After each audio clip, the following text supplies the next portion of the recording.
हिमालय की गोद में बसा एक गांव जहां घरों में ताले नहीं लगते हैं।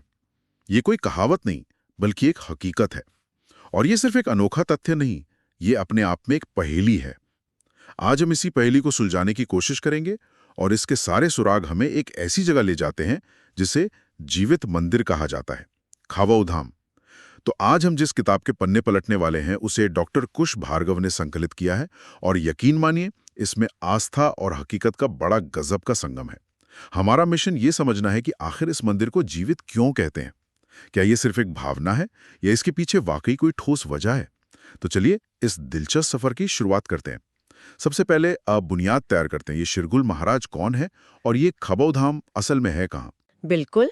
तो शिरगुल महाराज को भगवान शिव का ही एक रूप मतलब उनका अंशावतार माना जाता है। अच्छा, शिव का अवतार। जी, हिमाचल प्रदेश में उनका बहुत बड़ा स्थान है। वहाँ उन्हें चूरेश्वर महाराज के नाम से पूजा जाता है। उनका जो मूल निवास है वो हिमाचल का चूरधार पर्वत है, जिसे स्रोत में 7वां कैलाश तक कहा गया है। 7वां कैलाश? जी हाँ, लेकिन मान्यताओं के मुताबिक करीब 600-700 साल पहले उन्होंने अपनी कर्म भूमि के लिए एक नई जगह चुनी। और वो जगह थी खबू?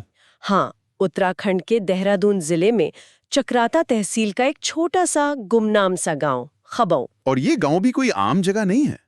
स्रोत में इसके भूगोल का बड़ा सुंदर वर्णन है। हाँ बिल्कुल, ये गांव करीब 6000 फीट की ऊंचाई पर है और इसके ठीक नीचे से यमुना नदी बहती है। वाह! आप कल्पना कीजिए, एक तरफ ऊंचे पहाड़ और दूसरी तरफ गहरी घाटी में बहती यमुना। लेकिन इसकी सबसे बड़ी पहचान, जैसा कि आपने शुरू में कहा, वो ताले न लगाने वाली बात ही है। हाँ, लोगों का विश्वास इतना गहरा है कि शिरगुल महाराज खुद गांव के रक्षक हैं, इसलिए किसी चोर या बाहरी खतरे का डर ही नहीं है। ये सिर्फ एक परंपरा नहीं, उनके जीने का तरीका बन गया है। बिल्कुल, जो पूरी तरह से आस्था पर टिका है। और इसी आस्था से हम उस बड़े सवाल पर आते हैं, जीवित मंदिर। ये शब्द अपने आप में बहुत शक्तिशाली है। जब हम किसी मंदिर को जीवित कहते हैं तो इसका मतलब क्या है? क्या ये पत्थर और लकड़ी की इमारत से कुछ ज्यादा है? ये बहुत कुछ ज्यादा है। स्रोत के अनुसार ये टैग सिर्फ भावनाओं की वजह से नहीं दिया गया। इसके पीछे एक पूरा सिस्टम है, एक ऐसी व्यवस्था जो इस मंदिर को दूसरों से अलग करती है। एक सिस्टम? हाँ, इसे आप 3 स्तंभों पर खड़ा समझ सकते हैं जो मिलकर इसे जीवित बनाते हैं। और ये तीनों स्तंभ असल में देवता और भक्तों के बीच सीधे संवाद मतलब डायरेक्ट कम्युनिकेशन के अलग-अलग माध्यम हैं। अच्छा, तो ये सिर्फ चमत्कार नहीं, बल्कि एक पूरा कम्युनिकेशन सिस्टम है। ये तो बहुत दिलचस्प है। तो इस कम्युनिकेशन सिस्टम का पहला चैनल क्या है? पहला और सबसे सीधा चैनल है देवमाली परंपरा। देवमाली? हाँ, देव यानी देवता और माली मतलब माध्यम या वाहक। देवमाली वो इंसान होता है जिसके शरीर में खास मौकों पर शिरगुल महाराज का अवतरण होता है। मतलब देवता उस इंसान के शरीर में आते हैं? जी, वर्तमान देवमाली श्री सियाराज जी हैं। स्रोत बताता है कि जब देवता उनके माध्यम से बोलते हैं तो वो भक्तों के मुश्किल से मुश्किल सवालों के जवाब देते हैं, भविष्य के लिए मार्गदर्शन करते हैं। ये तो अविश्वसनीय लगता है। ये कोई रिकॉर्डेड संदेश नहीं है, ये एक लाइव टू वे कम्युनिकेशन है। इसीलिए इसे दैवीय संवाद की एक जीवंत परंपरा कहा जाता है। मतलब एक इंसान के जरिए देवता से सीधा सवाल जवाब है। स्रोत में यह भी बताया गया है कि ये भूमिका कितनी गहन और जिम्मेदारी वाली होती है ना? बिल्कुल सही कहा आपने। देवमाली बनना कोई पद नहीं, बल्कि एक बहुत बड़ी जिम्मेदारी है। इसके लिए बहुत साधना और पवित्रता की जरूरत होती है।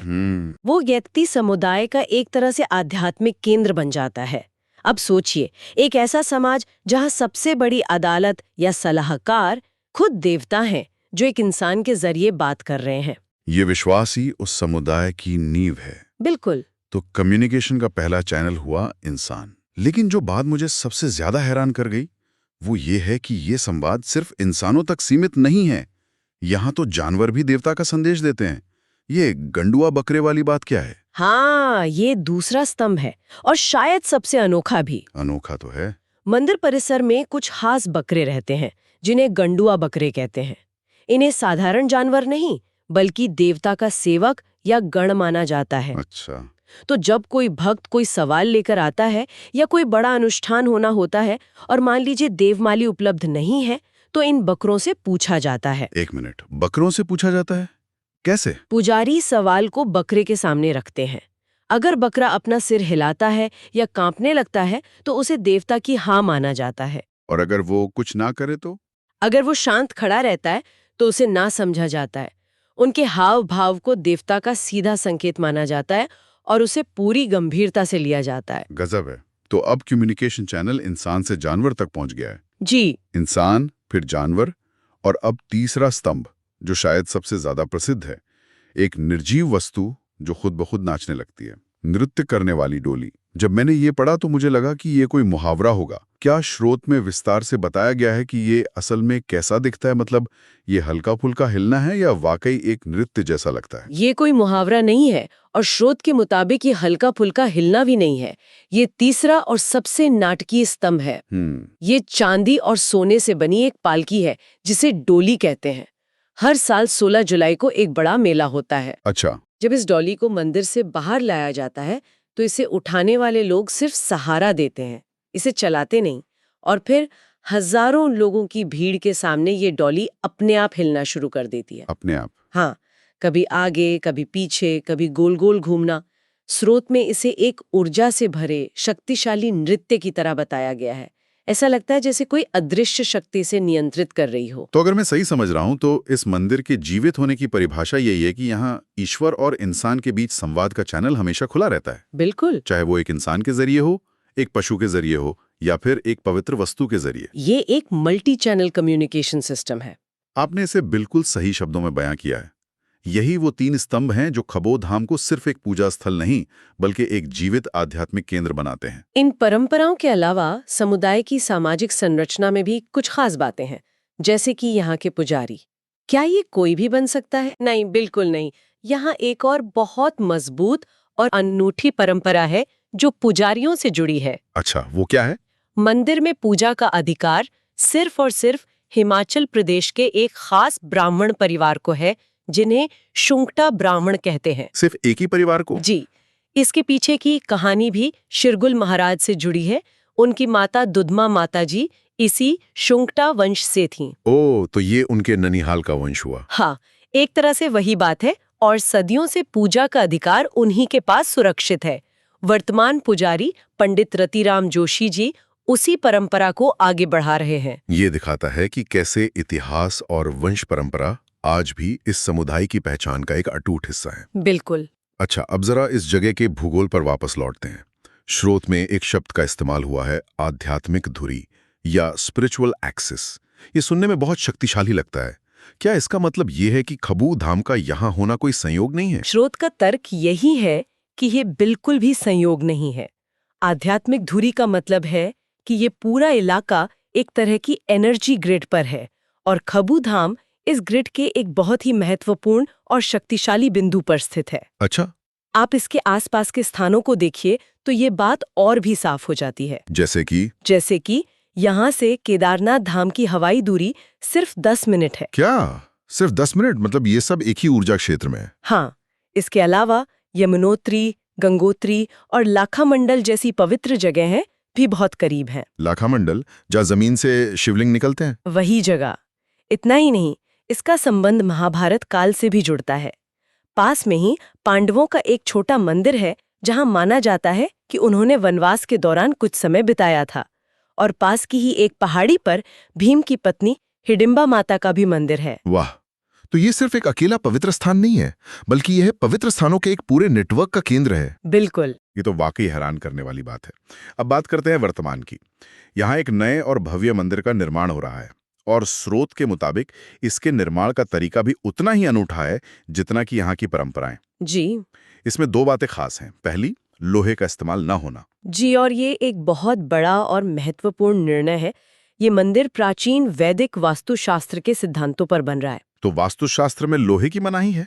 हाँ, इस शास्त्र के अनुसार मंदिर एक ऊर्जा क्षेत्र होता है, एक तरह का एनर्जी जनरेटर, और माना जाता है कि लोहा, खासकर आधुनिक सरिया, इस ऊर्जा क्षेत्र के प्रवाह में बाधा डालता है, उसे डिस्टर्ब करता है। अच्छा। इसलिए सोमपुरा कम्युनिटी के कारीगर जो इस मंदिर को बना रहे हैं, पत्थर को जोड़ने के लिए इंटरलॉकिंग जैसी प्राचीन तकनीकों का इस्तेमाल कर रहे हैं, जिसमें लोहे की कील या सरिये की जरूरत ही नहीं पड़ती। और ये सोमपुरा कारीगर को साधारण कारीगर नहीं है ना? बिल्कुल नहीं। ये वही परिवार हैं जिनका वंश सदियों से मंदिर निर्माण का काम कर रहा है, सोमनाथ मंदिर से लेकर अयोध्या के राम मंदिर तक। अच्छा, राम मंदिर भी इन्होंने ही बनाया है? जी हाँ, भारत के कई भव्य मंदिरों का निर्माण इन्होंने ही किया है। वे सिर्फ कारीगर नहीं बल्कि वास्तुशास्त्र के जीवंत ज्ञाता हैं। और यहीं पे दूसरी ओर भी ज्यादा चौंकाने वाली बात सामने आती है। आपने अयोध्या का जिक्र किया और शोध बताता है कि खबोधाम में उन्हीं खदानों से लाए गए पत्थर इस्तेमाल हो रहे हैं जिनसे राम मंदिर बना है। हाँ, और ये इसे सिर्फ एक निर्माण कार्य से कहीं ज्यादा बड़ा बना देता है। ये एक प्रतीकात्मक संगम है। सही बात है। एक ही पत्थर से एक तरफ भगवान राम का मंदिर बन रहा है और दूसरी तरफ भगवान शिव के अवतार का। ये शैव और वैष्णव परंपराओं को एक साथ लाने का एक बहुत ही गहरा आध्यात्मिक संदेश देता है। अब तक हमने आस्था, परंपरा और इतिहास की बात की, लेकिन स्रोत का एक हिस्सा इन सब चीजों को विज्ञान के नजरिए से भी देखने की कोशिश करता है।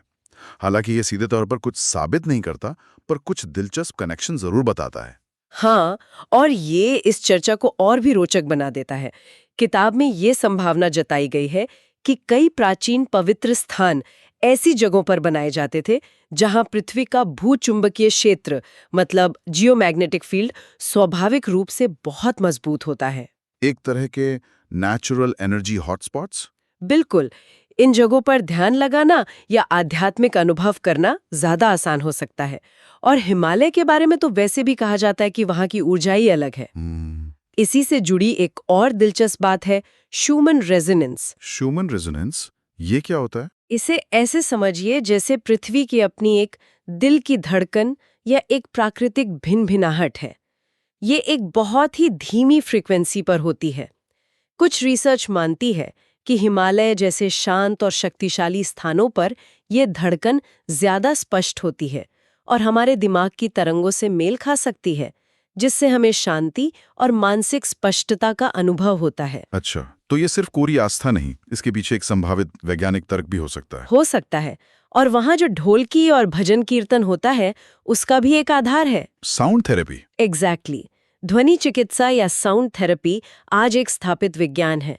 ढोलकी की एक खास लय में बजने वाली थाप हमारे नर्वस सिस्टम को शांत कर सकती है।